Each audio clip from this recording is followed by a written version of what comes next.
Vadir, tudo bem? Tudo bem, Mauro? Bom dia aí a todas e todos. Bom dia. Como perguntou o Lindbergh, será que eles vão ter coragem de chamar o Flávio Dino de novo para qualquer comissão na Câmara? Ele passou como um trator em cima dos bolsonaristas, né, Vadir? Impressionante.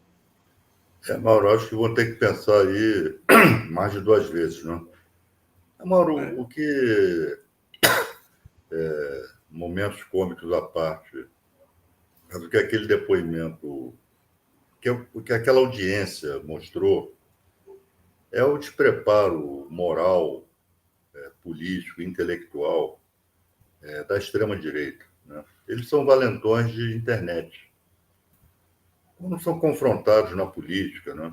Quando eles cometem o erro de tentar trazer aquele universo que eles constroem na internet na arena política, eles se lascam, né? Porque eles não têm preparo, não têm preparo retórico, não têm preparo intelectual, não têm preparo político, não têm, são despreparados, né? Então, o que se viu ontem foi de fato, né? Foi muito divertido. Ali o embate do Flávio com aquela turma, né? Porque eles não tinham uma estratégia, não tinham nada. Se aferraram, você vê que as perguntas eram praticamente as mesmas. Uhum. Entraram muito na questão da maré, tentando associar o Flávio Dino ao tráfico de drogas, que isso é um negócio absolutamente despropositado. Né? E, então, é isso, né? Foi com esse pessoal aí que o Brasil, foi por esse pessoal que o Brasil foi comandado aí por 4 anos. Agora, eu acho, Vadir, que para além, né, como você falou, né, dos aspectos até folclóricos, né, da sessão de ontem, né, do divertido, acho que tem um aspecto importante do ponto de vista do cenário político, que é a chamada psicologia social ou psicologia política. Acho que essa performance do Flávio Dino ontem, a marca, ela anima, né? Ela nos recoloca na ofensiva depois da semana passada, foi uma semana difícil para o governo Lula e a esquerda, e acho que o depoimento do Tacla Duran e o depoimento do Dino, eles recolocam a esquerda numa ofensiva, dão ânimo, juntam as tropas. Acho que desse ponto de vista foi muito relevante também, né? Para além de todos os aspectos que você já mencionou. Né? Não, sem dúvida, Mauro, né? Sem dúvida. Foi uma oportunidade, eu acho que eles montaram uma armadilha para eles próprios, né? Com essa convocação do Flávio Dino. E isso, de fato, as pessoas, a militância, né? Gente que mitifica muito essa turma, né? Acha que essa turma tem superpoderes. Você viu ali, né? Aqueles deputados patéticos, deputadas patéticas, né? Não sabem formular uma frase, né? A deputada lá, Paraná, lá, a Conja, né? Para construir um entendimento simples, né? Precisa ler, que É. não consegue fazer se não ler, né? Então foi, Flávio Dino é um quadro preparado, experiente, enfim. Aí, como se diz na gíria, deitou e rolou. É isso aí. Antes do Flávio Dino, Tacla Duran. Qual a sua avaliação sobre o depoimento do Tacla Duran e das repercussões? Né? Ontem, o juiz Eduardo Acre pediu urgência à Polícia Federal que inicie investigação sobre a acusação de extorsão contra Moro e Dallagnol. Não, pera lá, antes de falar disso, Adi, na véspera, anteontem, o tal do Deltan Dinheirol passou o dia inteiro no Twitter pedindo para as pessoas mandarem sugestões de perguntas, que ele ia acabar com o Dino, que isso, que aquilo. Ele saiu de fininho no meio da sessão, saiu de fininho, fugiu. Impressionante, né? São Olha, os corajosos do Twitter, né? o Dallagnol, né, sempre foi um falastrão, né? Ele, quando procurador da República, além dos poderes, além das prerrogativas que a Constituição atribui a um procurador da República, ele tinha outros poderes, né, concedidos pela mídia, concedidos pelo poder econômico, para construir, juntamente com o Sérgio Moro, o estado de exceção que foi a Lava Jato. Então, era um valentão, né? Era um valentão. O galinho garnizé da Lava Jato. Ontem, encolhido lá na cadeira, eu estava bem de olho nele. Né? Eu estava bem de olho nele. E a falta que me faz aí não estar no parlamento é exatamente não poder confrontar essa turma. E, num dado momento, ele pensou melhor e pagou 20, né? E se mandou. Se mandou de fininho, né? Acho que o único que percebeu ali tanto a presença quanto a ausência dele fui eu. Mas ninguém notou, né? Pois é. Só eu. Verdade. É. Um monte de gente dizendo, não, ele não foi, acabou não indo, devia estar com problema de saúde, mas eu vi a sua anotação ontem que você viu ele saindo. Né? Eu fiz essa homenagem a ele. Eu notei a presença obscura dele, né? A presença irrelevante dele e a sua retirada, né? A retirada de quem não tem nada a dizer, né? De quem não se atreveu a vir para a arena debater. Né? Então ele se mandou. Pode ir. Tacla Duran, você é uma figura fundamental nessa história do Tacla Duran. Eu lembro de você e Pimenta indo na Espanha para conversar com o Tacla Duran, né, que o Moro recusou-se a ouvir durante o processo todo e decretou a prisão dele. Por sinal, você e Pimenta tiveram dois momentos chaves ali. Né? O primeiro em entrar com um pedido de revogação da prisão do Lula, né, e que de maneira ilegal, hoje já se sabe, né, as cortes superiores derrubaram a decisão do desembargador Rogério Favreto, vocês é que entraram com o pedido, e depois, nesse episódio, o Tacla Duran, queria a tua avaliação desse depoimento e das consequências desse depoimento. Olha, de fato, nós, digamos, entre aspas, descobrimos o Tacla Duran lá nos idos de 2017 ou 2016. Eu tive a informação de que havia um advogado da Odebrecht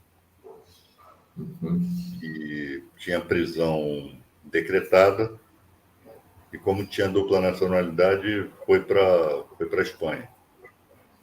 E que tinha muitas revelações a fazer. Ele estava escrevendo um livro, já que ele não era ouvido, né? Ele estava preparando uma publicação contando a versão dele dos fatos lá envolvendo a Odebrecht. Né? Como ele tinha dupla nacionalidade, ele tem dupla nacionalidade. E nós fomos, eu e Pimenta, chamei Pimenta, vamos lá, vamos conversar com esse cara. O Mauro, o que ele nos contou foi exatamente o que ele contou no depoimento, né, ao juiz. Só que há uma diferença. Aquele depoimento dele para a gente, depois na CPI, teve muito de informalidade. Né? Ele disse isso em entrevistas, né? Mas agora está formalizado no processo. Né? Isso pode virar uma denúncia, né, contra Moro e Dallagnol e a turma da Lava Jato, e outros procuradores e procuradoras. Né? E a Conja, né? Não, isso. E a Rosângela, né? Que era sócia do Zucoloto no escritório, né? E o que ele falou lá, então para nós não foi surpresa, pelo menos para mim, já havia nos dito isso há anos atrás, ele foi alvo de extorsão, né? A conversa era 5 milhões de dólares, pagar 5 milhões de dólares. E o interlocutor dele foi esse Zucoloto, que vinha a ser sócio da Rosângela Moro. Né? Ele, no primeiro momento, ele desembolsou 600 mil dólares, ou 600 mil reais, aí não me lembro. A diferença é grande, né? Mas na conta de um advogado de lá, também sócio da Rosângela Moro, Mário Arnes, se não me engano. Mário Arnes. Sobrenome Arnes. E depois ele decidiu, e o Zucoloto falava em nome do Dedê. D de dado, DD. Não sei se DD quer dizer Deltan Dallagnol. A investigação vai ter que dizer que é DD. Né? Aham. E troca de e-mails, enfim, ele está documentado. Ele juntou essa cópia dessa troca de e-mails e diálogo por WhatsApp. Ele está tudo juntado lá, além, aí sim, isso é uma novidade, ele juntou provas também de que outras pessoas foram vítimas de tentativa de extorsão. No mesmo sentido, sempre em nome do escritório da hoje deputada Rosângela Moro. O juiz Eduardo Apio, corretamente, ante a menção dos nomes de Sérgio Moro e Deltan Dallagnol, que estão ocupando cargo no parlamento, ele suspendeu e remeteu as peças ao Supremo Tribunal Federal, no caso ao ministro Ricardo Lewandowski. E o Supremo, né, como manda a Constituição, já que eles têm foro privilegiado, é o Supremo quem vai comandar essa investigação. Então, foi um depoimento importante, né? Repito, a diferença agora é que agora está formalizado, né? Foi levado ao conhecimento da Justiça e, obviamente, isso vai dar margem à investigação, né? Comandada lá pelo relator do processo lá no Supremo Tribunal Federal. Isso marca uma diferença fundamental, né, entre Eduardo Apio e Moro, que é entender o seu chamado limite jurisdicional, né? Na hora que tocou em alguém com imunidade, ele falou, bom, vamos parar e eu vou remeter lá para o Supremo. Parece que foi também ali, a gente está falando de aulas hoje, né? Ontem tivemos uma aula de política e direito constitucional e de código do direito de processo penal, por Flávio Dino. No caso do Eduardo Apio, também foi uma aula prática sobre direito processual e limites da jurisdição, né? Fez o contrário do que o Moro tinha feito. Exato. Esse paralelo é interessante, importante, porque mostra a disposição dos dois, né?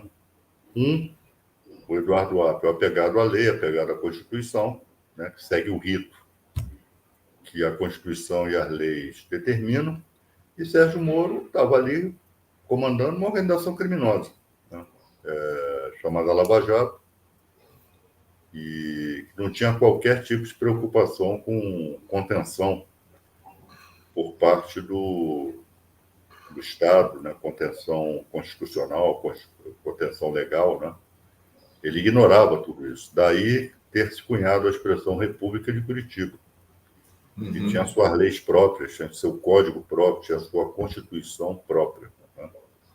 Então, essa é a diferença entre um juiz legalista e um juiz fora da lei. Uhum. Moro era um juiz fora da lei. Sim. Uma questão importante, que me parece que não foi o tema do depoimento, mas que abre isto, que é algo também que vem persistentemente acompanhando o processo da Lava Jato, que é a constituição da chamada indústria da delação premiada.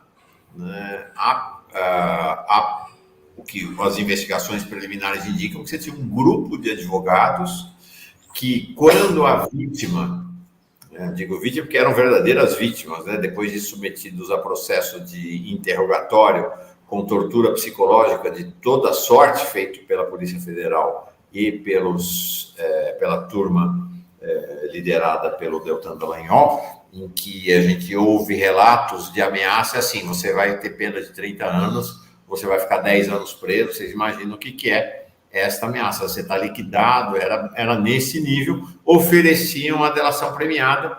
Quando a vítima concedia em fazer a delação premiada, já dava a lista dos advogados que costurariam a delação premiada. Um dos integrantes era os dois desses integrantes eram o Zuccolotto, sócio da Rosângela, e o Marlos, né? Marlos Arnes, né? Terrível, né? Para a memória de Dom Paulo Evaristo Arnes, ele é sobrinho neto de Dom Paulo. Mas é isso, né? Acho que tem uma outra investigação, além do caso específico do Tacla Duran, que é essa questão da indústria da delação premiada, e que se pediram 5 milhões para ele, se ele integrou 600 mil, em princípio, outros que fizeram delação premiada podem ter entrado nesse mesmo circuito, né, Valdir? E aí, onde é que está esse dinheiro? Onde é que está o dinheiro da chantagem? Isso também deve ser objeto, né, de uma investigação séria, de uma investigação profunda, né? Porque isso mostra também que, infelizmente, os advogados tiveram seu papel nessa história das trevas, né? Alguns advogados... Tem advogado, mas se especializou em delação premiada, só faz delação premiada, não defende mais seu cliente. Só faz delação premiada. E ganha dinheiro com isso. E não é pouco. Né? E convencem seus clientes a... você só se salva aqui delatando. Então, isso é algo que a OAB, né, quem preza a advocacia, quem ainda tem na advocacia que era praticada por Sobral Pinto, né, por Heleno Fragoso, por Evandro Lins e Silva, né, e outros grandes nomes aí da nossa profissão, deve se preocupar com isso. Né? O advogado que perdeu, a advogada que perdeu aquele punch, aquela determinação de defender, né, o seu cliente, a sua cliente, né? E vai pelo atalho fácil da delação. Né? E isso, obviamente, daí nós temos cunhado essa expressão indústria da delação, ela foi aperfeiçoada pela Lava Jato. Era o cenário perfeito para esse tipo de expediente. Né? Uhum. Você tinha ali um grupo comandado por um juiz, né, de procuradores e procuradoras dispostos a burlar a lei, né, e agora a investigação vai dizer se enfiaram dinheiro no bolso. Né? O Moro Dallagnol ganha muito dinheiro com a Lava Jato. Deixa eu te fazer uma pergunta. O que acontece agora? Porque o Eduardo Apio mandou para a Polícia Federal, pediu abertura imediata de investigações. Eles têm imunidade parlamentar. Como é que é o trâmite agora? A Polícia Federal precisa requerer ao Supremo a abertura das investigações? Como é que essa bola entra em campo na esfera do Supremo e da Polícia Federal? Olha, Mauro, eu entendo que quem deve comandar essa investigação é o Supremo Tribunal Federal. Tá. No caso, aí, o ministro Lewandowski. Vai se criar aí, em pouco tempo, um imbróglio que o ministro Lewandowski se aposenta. Exatamente. E, aliás, anunciou que vai antecipar a aposentadoria para depois da Semana Santa. Isso. Você vê o cenário. Se for o Cristiano Zanin o indicado pelo presidente Lula, ele herdaria os processos Lewandowski. E vai se colocar essa questão de, ele vai tocar essa investigação, né? Mas isso é o futuro. Agora, quem deve comandar essa investigação é o Supremo Tribunal Federal. Ou seja, a Polícia Federal depende de uma autorização do Lewandowski para iniciar as investigações. Assim eu entendo. Ok, tá bem. Deixa eu te fazer mais uma questão, antes da gente encerrar, em relação agora ao Bolsonaro. O Bolsonaro está dizendo que volta amanhã às 7h30 da manhã, desembarcaria ou desembarcará em Brasília. Isso foi até também objeto ontem da sessão da Comissão de Constituição e Justiça. Ontem houve em Brasília uma reunião da Polícia Federal e das autoridades de segurança do Distrito Federal, porque ele chega às 7h30 da manhã em Brasília, para discutir o seguinte: na hipótese de ser decretada a prisão de Bolsonaro, ou dele ser convocado a depor imediatamente quando desembarcar no Brasil, qual o esquema que a gente monta? Isso não quer dizer que ele vai, que nem uma coisa nem outra vai acontecer, mas acho que as polícias estão sentindo o clima e estão buscando se preparar para um cenário desse. Você vê, porque me parece que Bolsonaro não tem mais foro privilegiado, então, a rigor, o juiz de primeira instância pode decretar a prisão. Como é que você vê esse cenário jurídico da volta do Bolsonaro? Olha, Mauro, na política, né, essa volta dele vai servir de novo para a tentativa de, obviamente, de criar tumulto, de desestabilização, né, de mobilização da base dele, né? Então, vão querer dar ares apoteóticos, né, presumo eu, à volta dele, à volta do herói que veio para comandar a oposição ao governo Lula, né? Então, a volta, ela vai ter esse, né, vai se atribuir a ela esse caráter, né, de apoteose e possivelmente, ao mesmo tempo, de promoção de novo, de baderna, de vandalismo, né? É possível, né?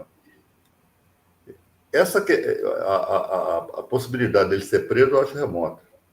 Não acredito nisso, né? Tá. Não que não haja motivos, né?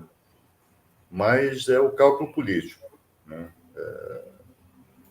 Agora, ele é investigado, ou será investigado, em uma série de processos aí, de inquéritos, etc. Inclusive esse das joias, né?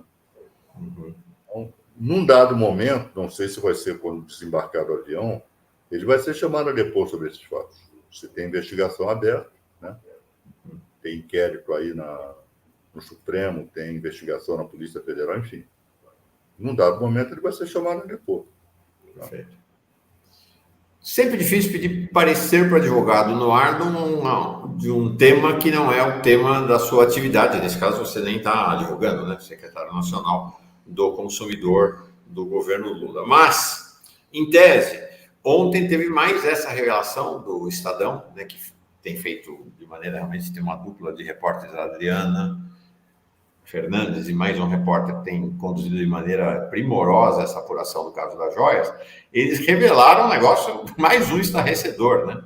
A fazenda do Nelson Piquet em Brasília é o depósito, é onde Bolsonaro esconde, aparentemente, centenas e centenas de presentes que recebeu. Você, te pedindo um parecer à distância, se você achar que é possível, tem possibilidade de uma busca e apreensão nessa fazenda?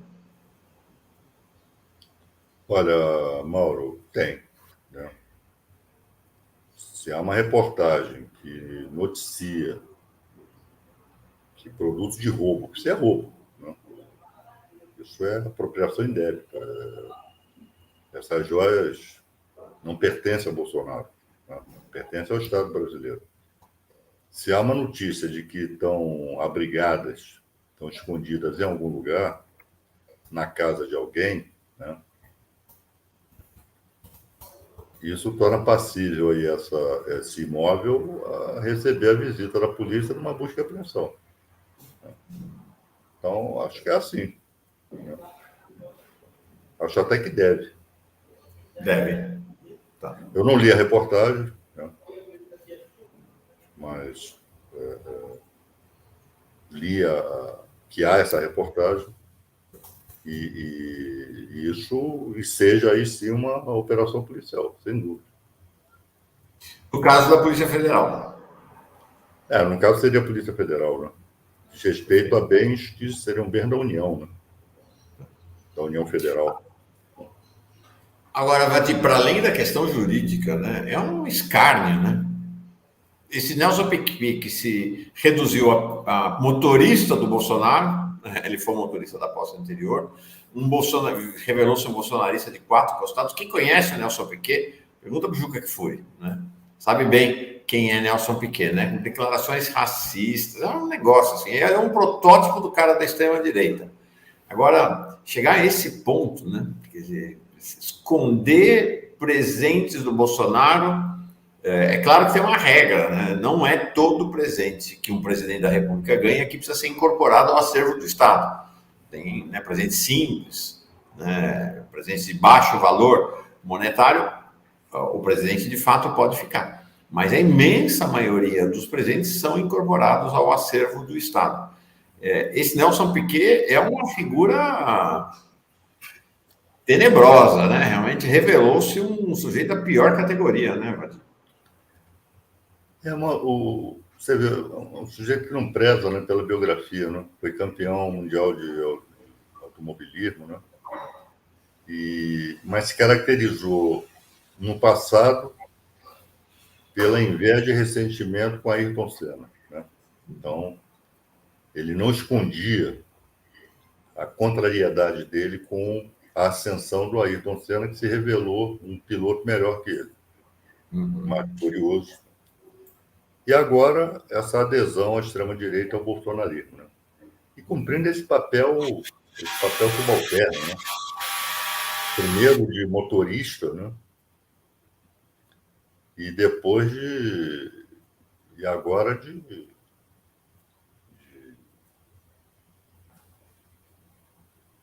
oferecer a sua casa, uma propriedade sua, para esconder, para abrigar bens roubados, né? Perfeito. Que Bolsonaro se apropriou e entregou para ele, segundo a reportagem aí que você fez referência. Perfeito. Legal. Vadir, você chegou a fazer menção aqui na Fórum a uma ação da Secretaria Nacional do Consumidor em relação às redes sociais. Há algo em andamento ou ainda não? Não, lá já com decisão tomada, né? Na sexta-feira, o Google e o Facebook foram notificados a retirar do ar uma propaganda, né, de desinformação que noticia que os proprietários de cartão de crédito podem ter seu dinheiro devolvido pelo Banco Central. O Banco Central já havia desmentido isso. Então, eu baixei uma medida cautelar mandando retirar do ar, né? O prazo vence hoje ou amanhã, eu vou ter que verificar. Ok. Tá. Mas já estamos aí em plena atividade de enfrentamento à desinformação no âmbito do direito do consumidor, aí que viceja aí nas redes sociais. Perfeito. Tá bom. Mande notícia. Vamos ficar em contato com a assessoria, então, da Secretaria do Consumidor, do Ministério da Justiça, para saber se efetivamente a decisão foi respeitada e as plataformas tiraram do ar essa fake news. Legal, Odi. Obrigado. Tá? Obrigado. Legal. Um abraço para você. Bom dia para todo mundo. Tchau. Boa caminhada.